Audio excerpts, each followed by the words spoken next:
Good morning. Welcome to Stock Market Today. It's Wednesday, July 15th, 2020, and I am your host, Dan Russo, the Chief Market Strategist at Chaikin Analytics. You can find me on Twitter at DanRusso_CMT.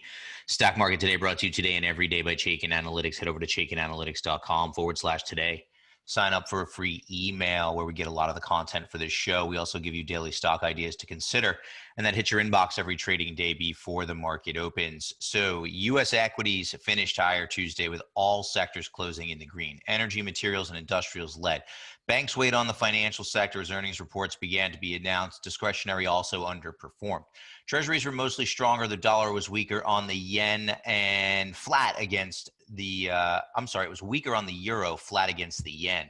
Gold finished flat on the day. WTI crude was up about 0.5%. As we get to the desk this morning, futures are spiking higher following news relating to Moderna's COVID-19 drug, which produced antibodies in all patients tested in an initial safety trial. Asian markets were mixed overnight. Most European markets are moving higher this morning. Treasuries are unchanged to slightly weaker. The dollar is weaker on the major crosses. Gold is unchanged. WTI crude is up about 90 basis points. As we enter the day, the S&P 500 is pushing on the top end of the range. We've been highlighting this range for some time. We tested it on Monday. Opened lower yesterday and then rallied to close near the highs of the day. So we continue to push on the top end of that range. And we're in the zone right now between 3150 and 3250. Support remains 3000 to 3100. Below that, 2850 to 2950, but probably a lot of work to do to get there, considering the placement of the moving averages and round number support around the 3000 level. We are closer to overbought in the near term. Chaikin money flow is bullish. Those divergences that I pointed out yesterday do remain in play. But as we said, futures are up this morning on that Moderna news. Moderna trading higher as well. So that's the structure of the S&P 500 as we dive in to a Wednesday morning of trading, right? So not a ton has changed, right? The news flow has been roughly back and forth, right? There's been some rotation this week. Really started on Friday, where we began pointing out how the growth theme appeared to be stretched to the upside. We are seeing a bit of a rotation here towards the more value names in the near term, likely to continue today. With that Moderna news. So far, it appears to be counter trend in nature, but we're always on the lookout for these shifts as they're taking place and gauging whether or not they're likely to develop into something bigger. So that's the structure of the market as we dive in today. The range still holds. We're pushing on the top end of it. There's a fair amount of support at the key level around 3000. Call it between 3000 and 3100. Now let's hit our market in a minute. We hit on the first bullet point, hit on the first two really. SPY is pushing on the top of the consolidation zone, and that continues to be the case here this morning. That Moderna data spurs vaccine hopes. Now, there's obviously going to be a lot of back and forth, and people are going to pick through the data and the press release, but the initial knee-jerk reaction is higher. Moderna is trading higher this morning, dragging the market along with it, and potential for that rotation this week to continue here on a Wednesday. Options traders remain greedy while the speculators continue to reduce their short exposure. Biotech is consolidating near recent highs. We'll see how that group trades today in light of this Moderna news. And as we said, futures do point to a higher open to get us going today. Our major indices from a power bar perspective, all the major indices were higher on the day yesterday. You can see this rotation in the Dow, right? The Dow up over 2%, 5 bulls to 6 bears there, outperforming the S&P, which was up 1.3% and saw an increase in its ratio, 117 to 92. NASDAQ, right, was still up, but it did lag on the day, up 70 basis points, 36 to 13, bulls to bears there. Small caps outperformed slightly, still with a bullish ratio. Bonds, slightly higher, sending yields lower. Energy, your best performing sector, up 3.5% yesterday. 3 bulls, 16 bears there. So, looks to be still, counter trend in nature. But we're watching these developments, as I said. According to the Chaikin Power Bar, small cap stocks and large cap stocks are somewhat bullish. The major markets across the board are mixed. Let's hit our stock of the day now. Speaking of biotech, right? So we have biotech consolidating near its highs. We'll take a look at that chart a little bit later on in the show, but you get a name like Amgen that breaks out pulls back and holds the breakout level, becomes oversold, that presents an opportunity in my opinion. AMGN, the ticker symbol here, up 1.22% yesterday, has a bullish rating. Strong trend above the rising long-term trend line in a strong industry group, right? Biotechs have been strong. We've talked about them. We're talking about them again today. As I look at the structure of the stock here, we can see the bullish rating is now being met with a stock that is outperforming, right? Outperforming relative to SPY. Overbought, oversold indicator moving into an oversold condition. Couple ways to think about this one. You can wait for the indicator to begin to move higher, recognizing that you might give up some near-term pop, right? Or you can just kind of start to look at it and maybe build a position now. But either way, I think Amgen looks compelling here above the $240 breakout level that has held, right? Breakout, retest, tried to push below, but actually snapped back to close near the highs of the day yesterday. Money flow is bullish, so that is a compelling setup on the long side as far as I am concerned. I think it's worth a look here. Ticker AMGN, stock that we're featuring in our note today and here on the show. Diving into the sector tracker now, everything but real estate is up over the past 5 days, with financials at the top of the list, right? Financials were strong leading into those bank earnings reports yesterday. I'd call yesterday's reports mixed. The banks were under pressure, but again, all sectors were higher. But the financials did underperform on the day. Now, Goldman Sachs is out this morning, and it looks like their trading revenue beat in a big way. That kind of lent a little bit of a pop to the futures as well. Below that, it's kind of defensive, utilities and staples. Then we get discretionary to round out the top four. Materials, comms, industrials are middle of the road. And lagging over the past week of trading, it's maybe part of that rotation that we're seeing here in the near term, right? Healthcare, tech coming off a bit. Energy is higher, but still lagging even after that big pop yesterday, up 3.5%. And as I said, real estate, the only group lower over the past 5 days of trading. So continuing to watch the rotation as it plays out, right? It's kind of, it's an interesting dynamic as the market churns. We want to see where the leadership is or could potentially be shifting. So we do have our eyes out. Right now, it looks counter trend in nature, in my opinion. All right. So our industry in focus, speaking of tech, is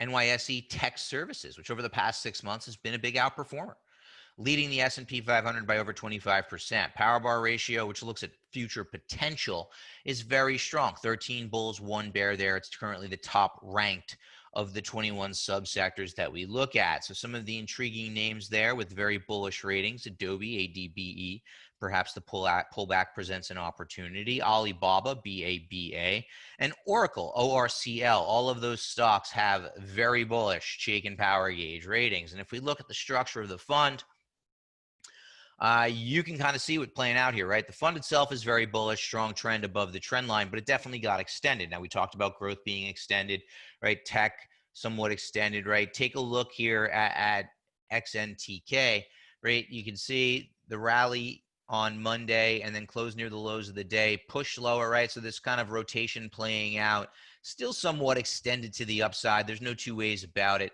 Fund is overbought with the indicator beginning to turn lower. Now, it is an outperformer, right? So it just looks like we could see a bit of a consolidation, maybe a pullback within the context of a bigger picture uptrend that remains very much intact. A lot of what we're talking about today is kind of more shorter term tactical in nature, right? This trend in tech, the trend in growth is still up and it's still strong. To me, it just got a little ahead of itself in the near term, and it needs to kind of work that off a bit. That appears to me what's playing out. Now, let's look at what's trending. Yesterday's S&P 500 movers and shakers are gainers and losers. Allergan up over 10%. Didn't see anything company specific to drive trading in this neutrally rated stock. So kind of do a little bit more digging there. Noble up 10.75%. And as we said, the energy sector was strong yesterday. So we expect to see some good names on the leaderboard there. And you have it with Noble, right? HBI, Hanesbrand, caught an upgrade yesterday and then a follow-on upgrade today. Two separate banks with upgrades over the past couple of days. Stock up 9.5% yesterday on that upgrade. We'll see if it follows through again today. XYL, positive pre-announcement and commentary on their quarter sent that stock higher by close to 9%. And APA, part of the energy complex, it's a bearish stock. It was up nearly 8% yesterday, with the energy stock showing some strength. The loser side of the board, ROST down 5.5%. Nothing company specific there. We did start to see the bank earnings yesterday. Wells Fargo reported that stock lower by 4.5%. INTU, nothing company specific there. Along with HRB, obviously today is the tax deadline. INTU down 4%, HRB down 3.5%, Citi down nearly 4% on the heels of their earnings announcement. So you can see it was some of these bigger banks that were weighing on the financials. Group still closed higher on the day yesterday, but definitely an underperformer. If you looked at KBE, that was down on the day, and we'll see how the market reacts to the Goldman Sachs print here this morning. Now, dive into the charts. We take a look at sentiment, positioning. Options traders remain overly greedy, right? We've looked at this chart a while, and what I'll say is sentiment can be a poor timing tool, right? And what we like to look for are extremes, and then see how those extremes could potentially exacerbate a move in the other direction. And that's kind of the way I'm framing up this information right now, right? S&P 500, bottom of the chart, or the SPY, continues to consolidate in the range that we've been highlighting. But options traders are excessively bullish, right? The 13-day moving average of the CBOE equity put call ratio is back below the levels that we saw when the market was making a high in January and February. Okay. At the same time, not featured here, but featured in my note, large and small specs continue to reduce their net short exposure to the S&P 500. So what does that mean in terms of how a move could be exacerbated? Well, what this tells me is that traders do not appear to be overly protected, right? They don't appear to be overly hedged, right? So if the market were to reverse and head lower, the potential is there for an exacerbation of that move as investors look for protection as the market turns lower. Now, the specs have been reducing their shorts as the S&P is held above the 40-week or 200-day moving average. And really, you know, for the better part of the past 2 months, options traders have remained excessively greedy. So again, I said better part of the past 2 months. It's not the best timing tool on earth, but it is worth noting when it plays out or starts to play out and becomes extremes, because that could have implications for a move in the other direction should one begin to develop. So this is something that I'm keeping an eye on very closely. Now, as we talked about rotation, I think the materials are the best of the cyclicals. Now, you've heard me say that before, but I'm highlighting it again here today. Take a look at XLB, the Materials Select Sector SPDR fund, right, is breaking topside from this consolidation, right? This little triangle consolidation here has broken topside above the 200-day moving average, which is flat. All the while, during the consolidation, RSI has held bullish ranges, right? Didn't get much below 50 and has made a series of higher lows. Take a look at XLB relative to SPY. We broke the downtrend in late May, early June. Pullbacks to test it have held, and that relationship or the ratio is beginning to move higher. So as I think about cyclical rotation, as I think about where it makes sense to potentially be putting money to work, if this rotation out of the growth leaders builds, I like the materials. I've been saying it for a few weeks now, continues to be the case. If you take a look here, right, it looks like it's playing out on the verge of attacking the highs seen earlier this year. So interesting group to go looking for ideas here in the near term as far as I am concerned. Take a look at the materials with their improving relative strength. And then I said biotechs are consolidating. Here it is, IBB, the iShares NASDAQ Biotech ETF, right? Similar to Amgen, right? Breakout, retest, holding the breakout level, worked higher yesterday above the 200-day moving average, RSI holding bullish ranges as we are in making a series of higher lows relative to the S&P 500. So obviously some positive news out of Moderna overnight. We'll see if that lends some juice to the biotechs, which look to be compelling in the near term as support holds on an absolute basis, as the trend appears to be continuing higher on a relative basis might be worth digging for some bullish ideas in that group. That'll wrap us for today. Take us for a test drive. I'm with you tomorrow. Hey, Grayson Rose here with StockCharts. Thank you so much for watching. I hope you enjoyed that video.